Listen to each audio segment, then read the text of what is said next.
কত দিলাম? 102.6। কয় তারিখ আজকে বন্ধু? ওজন লাগছে দোস্ত ডায়েট করবো আর আজকে হয়েছে 31/7/2025। আমার কত 102.7।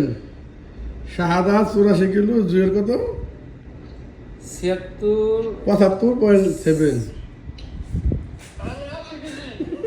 মনির কয় কেজি?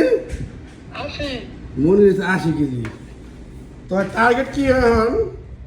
টার্গেট লালা যদি করবার দেয় এই 102 কেজি থেকে এই বোতলটারে ভরার টার্গেট। আর 4 দিন পরে পরে মাপ দিব, মাপ দিয়ে এটার ভিতরে মানে ওই পরিমাণ পানি ভরব, চুপড়ি ঢুকাইবো বুঝছো সবরি দিব এটার ভিতরে। শরীর থেকে সবরি আনুম কি এই বোতলের ভিতরে। টার্গেট কত? কয় দিনে কয় মাস? কোনো টার্গেট নেই, আনলিমিটেড মানে মিনিমাম টার্গেট মানে মোটামুটি 3 মাসের একটা কোর্স। আর আমার যেমন মনে আমার টার্গেট কি জানাস নি? আমার টার্গেট হয়েছে এটা না ভরা পর্যন্ত মানে ভাত খাবো না আর কি। ভাত খাবো না কি ভাত মানে কম খাম মানে পরিস্থিতিতে পড়লে আর কি খাবো। ওকে তে আল্লাহ কত দিলাম? 102.6। কয় তারিখ আজকে বন্ধু? ওজন লাগছে দোস্ত ডায়েট করবো আর আজকে হয়েছে 31/7/2025। আমার কত 102.7। শাহাদাত 84 কিলো, জুয়ের কত 75.7।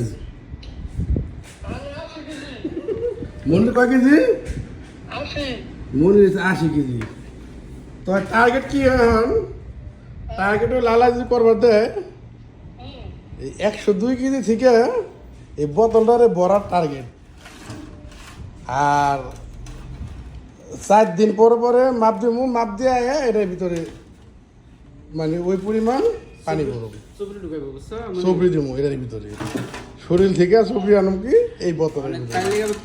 টার্গেট কত? কয় দিনে কয় মাস? কোনো টার্গেট নেই, আনলিমিটেড মানে মিনিমাম টার্গেট মানে মোটামুটি 3 মাসের একটা কোর্স। আর আমার যেমন মনে আমার টার্গেট কি জানাস নি? আমার টার্গেট হয়েছে এটা না ভরা পর্যন্ত মানে ভাত খাবো না আর কি। ভাত খাবো না কি ভাত মানে কম খাম মানে পরিস্থিতিতে পড়লে আর কি খাবো। ওকে তে আল্লাহ।